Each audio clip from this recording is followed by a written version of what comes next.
One of the more interesting figures of late Victorian English literary society is William and Ernest Henley. He was a minor poet and a fairly prominent editor. He worked on a number of periodicals that had him in touch with literary circles. The friendships he had were interesting. He's a friend of Leslie Stevens, father of Virginia Woolf.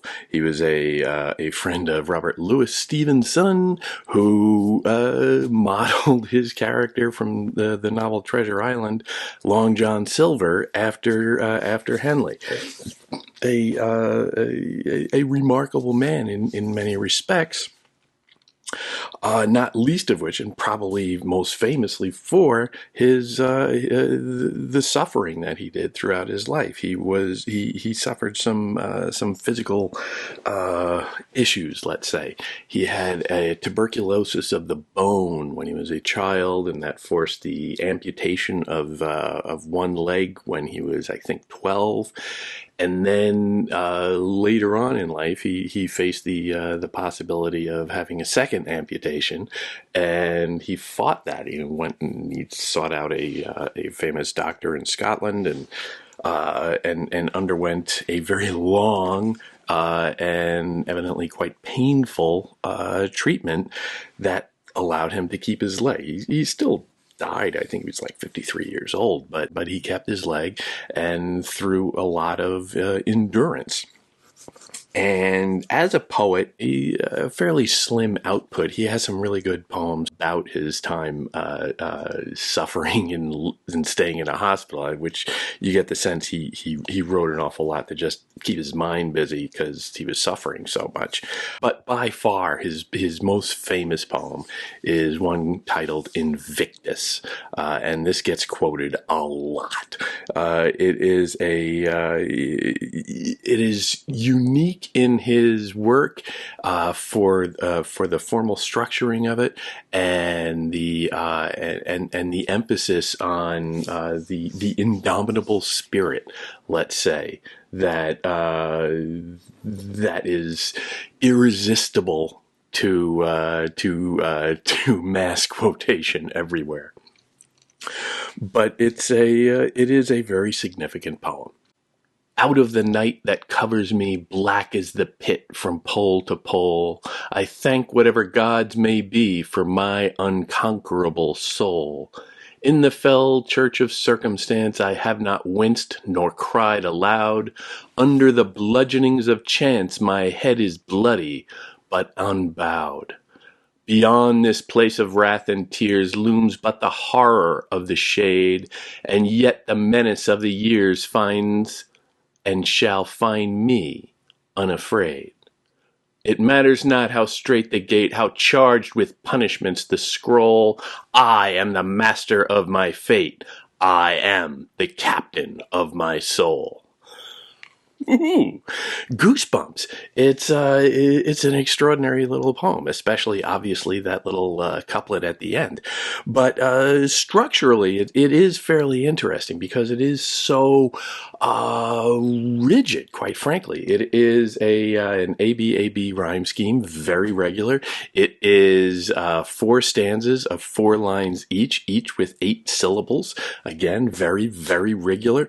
And those short lines, you can sense as you're reading it, or especially if you're reading it aloud, you can sense the clenched jaw, the very British stiff upper lip of trying to get it out as you read this very almost like desperate attempt to express yourself under duress.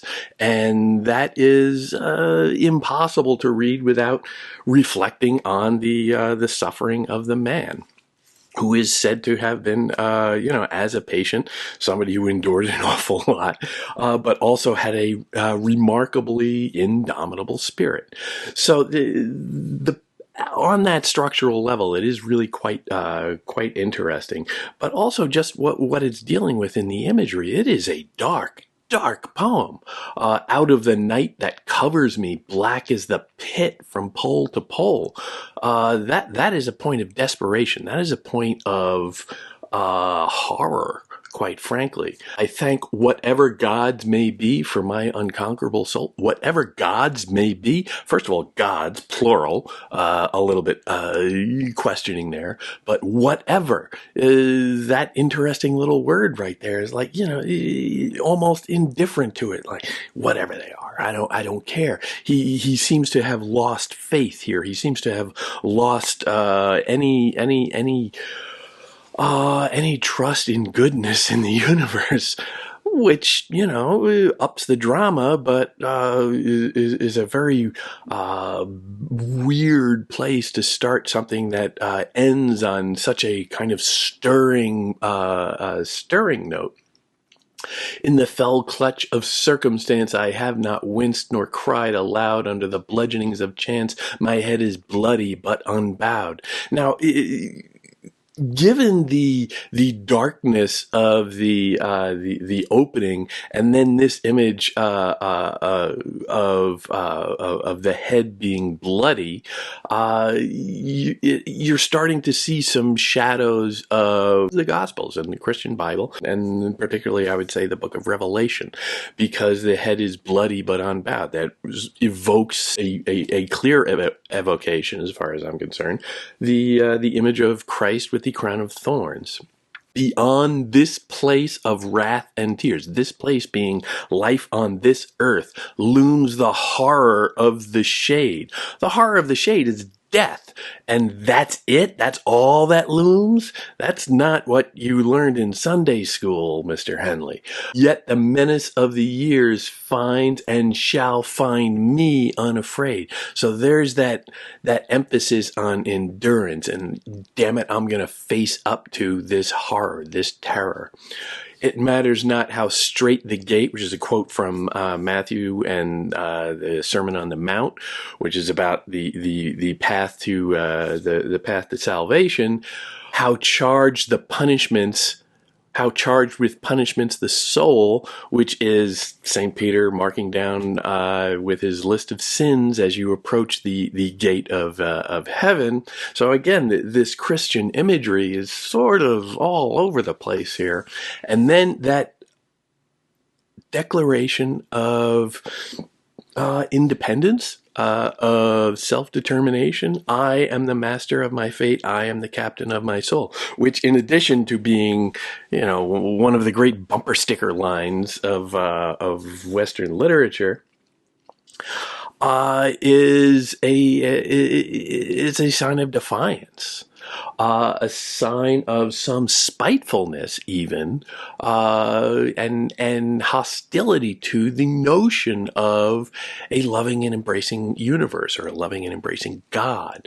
This is somebody who feels victimized by every power in the universe, but is standing against it in opposition, which is a very noble trait in many respects. It is a quintessentially British view of itself, the stiff upper lip and what have you, and it is also very specifically a product of and a clear expression of the British imperial project, where there is just iron will to conquer, to, if not conquer, then to at least foist yourself in a world of opposition. It is a very stubborn view that comes out of a late Victorian era sense of the indomitable human spirit, the indomitable British human spirit, particularly, and that is a historical qualification of this poem that I think is relevant.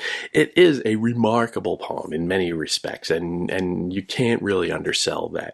But it is also a little bit hokey, a little bit one note. It doesn't have a lot of movement within it, other than that this is bad, this is bad, this is bad, but I am going to stand up in the face of it.